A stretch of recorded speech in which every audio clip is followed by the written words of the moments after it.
2 centuries ago, the British Empire, led by the European scholars, fractured Bharat using its tested policy of divide and rule. India is free, but not Bharat. For a truly free Bharat, we will need to learn from the lessons of our past and of a true history. Come, join me in this journey. Bharat was not the first nation that the European colonizers divided by using their policy of divide and rule. The Spanish destroyed the Aztec Empire of Mexico by encouraging infighting between the local Aztec tribes. The Israel-Palestine conflict is an example of how the outsiders exploited a local dispute. There are many more examples of where the colonizers created tensions between communities, destroying the peace and culture. Bharat, especially the northwest, was invaded and ruled upon by various invaders 1000 AD onwards. First came the Islamic invaders when in 711 AD the Arab general Muhammad bin Qasim conquered the Sindh region, which is now part of Pakistan. But 1000 AD onwards, there were waves of invasions by successive Islamic dynasties between 998 AD and 1030 AD. But the Islamic invaders were concerned with mostly plundering Bharat for its wealth, spreading Islam by force, and leaving behind accounts of their greatness through lasting symbols such as tombs, forts, or memorials. These invaders left a trail of destruction by razing to the ground Hindu and Buddhist temples, universities, and literature, but they could not alter the historical and cultural consciousness of Bharat's people. But the damage caused by the European colonizer upon Bharat was much worse than the violence that the Islamic invaders had inflicted upon the Bhartiyas. The European colonizer cleverly divided the Bhartiyas basis the languages they spoke, where they lived, by spreading, you guessed it, misinformation. Bharat stands divided even today because of those false theories created 2 centuries ago. How did Bharat's colonization begin? The British East India Company had entered Bharat in 1608 to establish commercial relations. But by 1784, the British Crown began to use the company to administer its laws upon Bharat. During this time, Europe had initiated a study of culture and language on a global scale. Around 1786 AD, an East India Company official, Sir William Jones, noted that Sanskrit, Greek, Latin, Celtic, Persian, Gothic had striking similarities. But European scholars found the similarity between the various languages a great opportunity to unite Europe's overseas colonies to itself. And from here arose 2 key notions that allowed the Europeans to establish racial dominance over her colonies.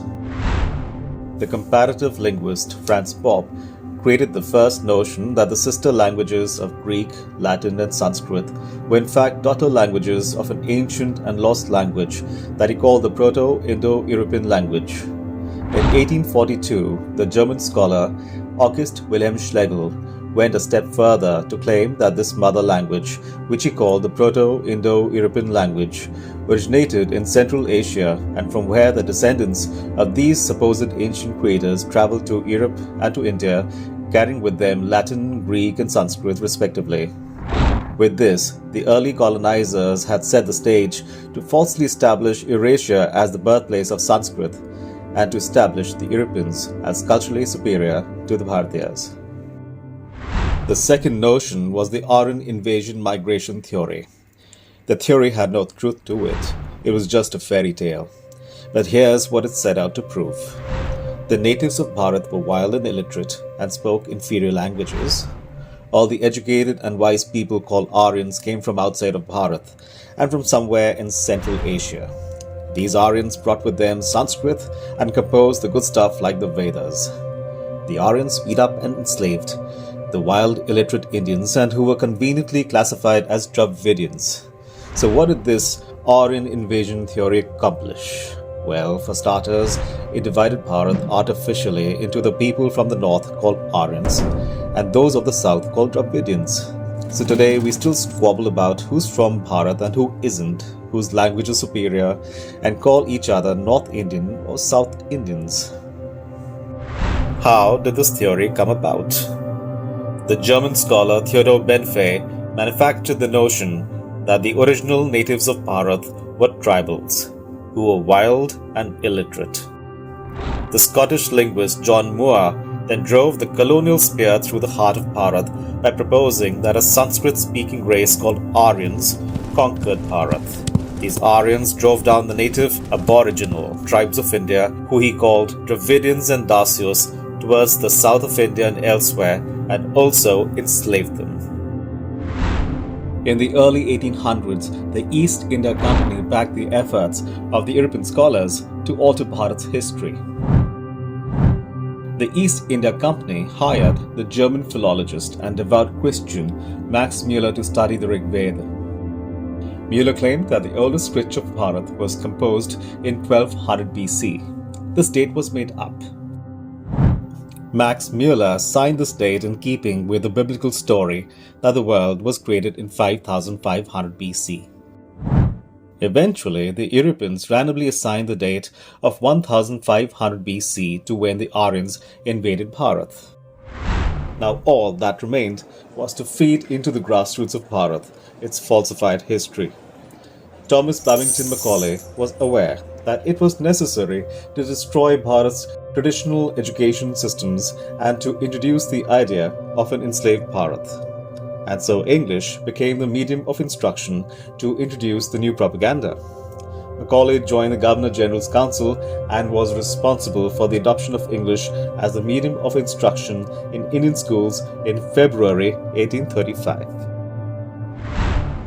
Bharat became an independent nation in 1947, but we the Bhartiyas continue to believe in the fiction that these European scholars cooked up about Bharat. It's time we wake up from a deep sleep and remember who we truly are. Did you know that Bharat was given the names India and Hindustan by outsiders? Both names were merely geographical references to the river Sindhu, also known as Indus, which flows from western Tibet all the way into the Arabian Sea via Karachi in modern-day Pakistan. When the Greeks reached Bharat for the first time in 326 BC, they coined the word Indos for the land across the river Sindhu, and from Indos, the Europeans derived the word of a nation, India. Similarly, the Persians mispronounced the word Sindhu and called the land around the river as Hindu. These names that our nation bears were all given by outsiders and do not reflect the culture or ancient civilization of Bharat. To learn about the true history of Bharat, we will have to begin by learning about the origins of its name, Bharat. We all believe Bharat is ancient, but can't point a finger and say exactly how old its civilization is. But our ancient scriptures, the Vedas and the Puranas, not only explain in detail the geographical and civilizational history of Bharat, but offer astronomical and geographical clues that disprove the many myths that the European scholars had fabricated to colonize Bharat. Sanskrit was the language of our ancestors, the Bhartiyas, who composed our scriptures. Even though the Vedas and the Puranas were composed thousands of years from each other, both tell us about a people called the Bharatas and the land called Bharatvarsh. The Puranas, which were recorded between 200 BC and 200 AD but composed much earlier, speak of the origin of Bharatvarsh, its grandeur and its geographical extent in various shlokas or verses. The translated text of the Bhagavad in 11th canto states, Priyavrat was the son of the first Manu called Swayambhuva. His son was Agnitra, and his son was Nabhi, and his son was Rishabh, who is believed to have been born of the essence of Vasudev. He had 100 sons, all well versed in the Vedas. The eldest of them was Bharat, after whom this land is called Bharatvarsh. The Vayu Purana also describes the lineage of Raja Bharat in verses 50 and 52 in chapter 33. But it is in chapter 45, verses 78 and 81, where the Vayu Purana describes Bharatvarsh, a vast nation that was ruled by Raja Bharat, and of which Bharat was a part that constituted of the territory that lay between the Himalayas in the north, the source of Ganga river, to Kanyakumari in the south. The Puranas also demonstrate the ancient cultural continuity of Bharat. The Kumari of the Puranas at the southern tip of India is none other than the present-day city of Kanyakumari. Kumari is the shorter name of goddess Durga, who was invoked as Kanyakumari in the Yajurveda. The Puranas thus also show that Bharat from the north to the south celebrated the same gods and culture. It is even more astonishing that chapter 45, verse 76 then explains that the people of Bharat were called Bharatis. Therefore, more than 2000 years ago at the very least, the Puranas had revealed to us the founders of the Bharatiya civilization, the nation and the people. We may call ourselves Bharatas, Bharati or Bhartiyas, but we are the people of the civilizational state of Bharat. And what does the Rig Veda, the most ancient of our scriptures, have to say about a nation? The Rig Veda reveals to us the earliest reference to Bharatas, who were an ancient people who lived in the area comprising of present-day Haryana state. The 18th hymn of the 7th book tells us about the Dasharajna, or the Battle of 10 Kings, fought at River Ravi in Punjab. The Bharatas, led by King Sudas, fought and defeated 10 powerful tribes from western Punjab, which is now in Pakistan. Bharat therefore resounds in the Rig Veda as well as in the Puranas. This is where a mythical river connects the modern-day Bharat with its ancient past, and together the legend of the river and the nation turn into fact. Saraswati was a river that flowed only in our scriptures, the one that the Rig Veda praised in 45 of its hymns. Similarly, the river was praised in the Vaman Puran, which gives vivid description of the place of its origin. But because there was no evidence of the Saraswati river, the Vedas and the Puranas were ignored as historical accounts. But ISRO, or the Indian Space Research Organization, changed all that in 2014.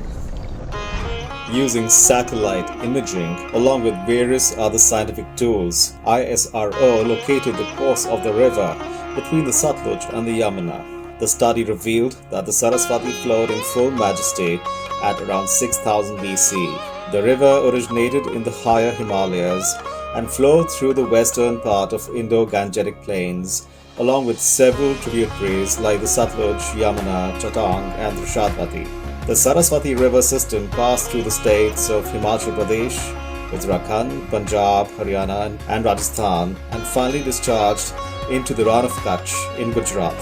The river dried up subsequently and disappeared around 3000 BC due to climatic and tectonic changes in the Himalayan region. Remains of this lost river are still preserved as paleo-channels in the above states.